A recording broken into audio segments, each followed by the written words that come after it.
এবাৰ কোনো সন্দেহই নাই, তুমি সেইজন। কোনজন? অদ্যপান্ত বিবৰী কওকচোন।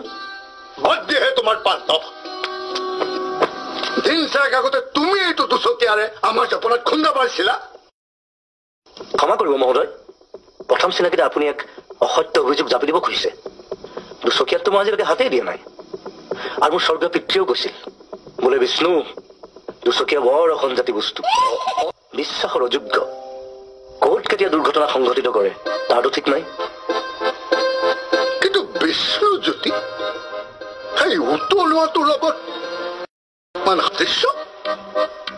মানে কেনেকৈ? হ'ব পাৰে। এতিয়া আপোনাক দেখিওতো মোৰ মনত পৰিছে মোৰ মাতুললৈ। মাতুল? এই বস্তুটো কি হে? নতুন হেমকোষৰ 1081 পৃষ্ঠাত আছে মাতুল মানে মোমাই। আৰু এই হতভগীয়াৰ আজি এজনো নাই মোমাই। দুখ নকৰিবাহে, তুমি ইচ্ছা কৰিলে মোকেই মামা বুলি মাতিব পাৰা বিষ্ণুজ্যোতি। আৰে মামা নেকি? তোমাৰ দেৰি হোৱা নাই? দেৰিটো হৈছে, আমি দুটা কথা পাতিলো নহয় জানো বিষ্ণুজ্যোতি? হয় মামা, আপুনিতো প্ৰথম দিনাই মোক মৰমৰ জৰিয়তে বান্ধিয়ে পেলালে। যাবতো লাগিবই। আহিছো মামা। প্ৰিয়া, শুভৰাত্ৰি।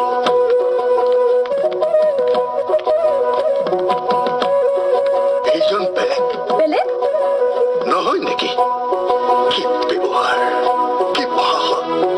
হ'বই, নামতেই যাৰ তিনিজন মহাপুৰুষৰ বাস।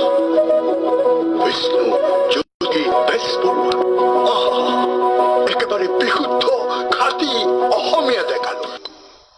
ল'ৰাটো প্ৰথমবাৰৰ কাৰণে আহিল আৰু তহঁতে তাক ভালকৈ চাহ জলপান এটাও দিব নোৱাৰিলি। নাই নাই, তেখেতে নিজেই ক'লে বোলে অসমীয়াত এইবোৰ একো নাখায়। বাহ, বাৰু যাওক। পিছে তই হঠাৎ এমাহৰ ছুটি ললি যে? ময়ো তাকে ভাবি আছো, কথাটো কি? কথা আৰু কি হ'ব, মোৰ ঘৰলৈ ইমান মনত পৰিল যে। কিন্তু মামা, তুমি এইটো কথা কিয় সুধিলা? কাৰণ আছে। মইতো কি কৈছিলো যে উপযুক্ত পাত্ৰৰ সন্ধান পালি তই চাকৰি ইস্তফা দি তৎক্ষণাৎ ঘৰলৈ আহিব লাগিব। কিন্তু মোৰ ভাৱ হৈছে তই কৰবাত নিজেই একো ঠিক কৰা নাইতো। মামা, এইবোৰ তুমি কি ভাবিছা? এনেকুৱা কাম মই তোমালোকক নজনোৱাকে কৰিব পাৰিম নেকি? মোৰ এটা চিন্তা আঁতৰিল। মোৰো। বেছ, তহঁতে এতিয়া সোনকালে ভাত পানী খা। মই মাগুৰ মাছ আনি থৈছো। মাগুৰ মাছ? খাটি অসমীয়া মাছ। তই যে ভাল পাৱ মই জানো নহয়। তুমিতো আৰু এই চকী, মেজ, দুৱাৰ, পৰ্দা এইবোৰৰ খবৰ ল'বলৈ অহা নাই, মানুহৰে খবৰ ল'বলৈ আহিছা। হয়। গতিকে ইয়াত চবৰ ঠাইত সকলো শব্দৰ প্ৰয়োগহে বেছি উপযুক্ত হ'ব। হয়, হ'ব হ'ব। কি হ'ব? কি হ'ব মানে চবৰ ঠাইত? তাৰ মানে মই যে এটা দৰকাৰী কথা কলো তালৈ তুমি কৰ্ণপাতেই কৰা নাই। তোমাৰ ভাৱটো এনেকুৱা যে অসমীয়াহে কিবা এটা কৈ দিলেই হৈ গ'ল। নহয়, তেনেকৈ মই ভাবিছা। তাৰ মানে তুমি মাতৃভাষাক অপমান কৰিছা। তুমি যাব পাৰা। কিন্তু মাহীদেৱে যে বহিব কৈ গ'ল। বহুত পৰ বহিলাতো। তুমি লাহে লাহে মোৰ বাবে অসহ্য হৈ আহিছা। যোৱা বুলি কৈছো নহয়। ঠিক আছে।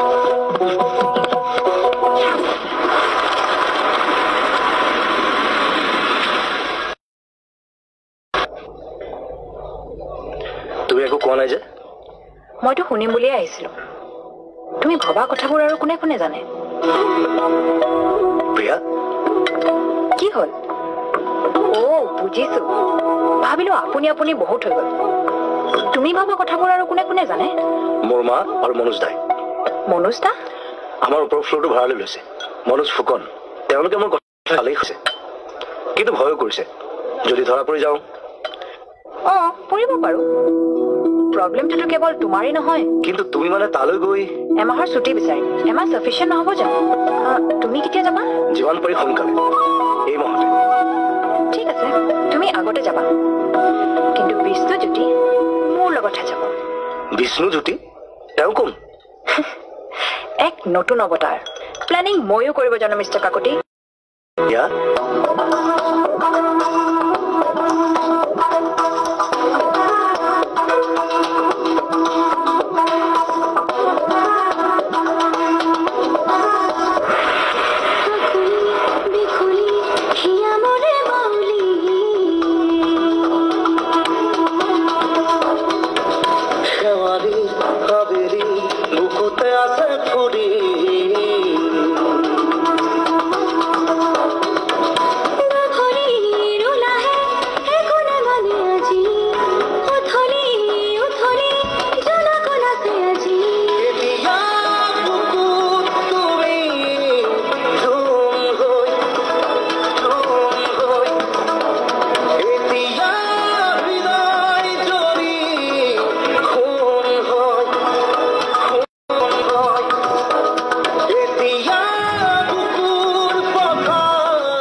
মিঠাই লৈ আহিলা যে হঠাৎ নহয় ছাৰ মোক ছাৰ নকবা হয় মানে হঠাৎ নহয় মহাশয় কলে বোলে নিপতি মই শুনিছো তেখেতৰ কথা তেখেত মানে মই নেকি হয় মহাশয় বোলে যোৱা মইতো তেখেতক লগ পাবলৈ পাগল হৈ আছো কথাটো কোৱা গ'ল কথাবোৰতো শুনিবলৈ ভালেই কিন্তু এইবোৰ হৈছে বাকলি বা পকলা কিবা বুজিলানে পকলাৰ বাকলিটোতো কোনোবা বিখ্যাত গিৰেক ঘৈণীয়েক নাইবা ভাই ভনী হ'ব চাগে তাৰ মানে নাজানা অসমীয়াহে নহয় জানো হ'ব অসমীয়া দোকানৰ সন্দেশ আনিছা খাম কিন্তু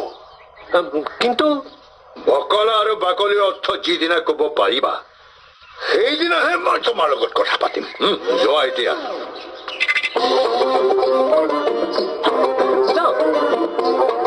5,040 টকাও গ'ল যাওক আকৌ চাৰ পৰাই মাৰিব লাগিব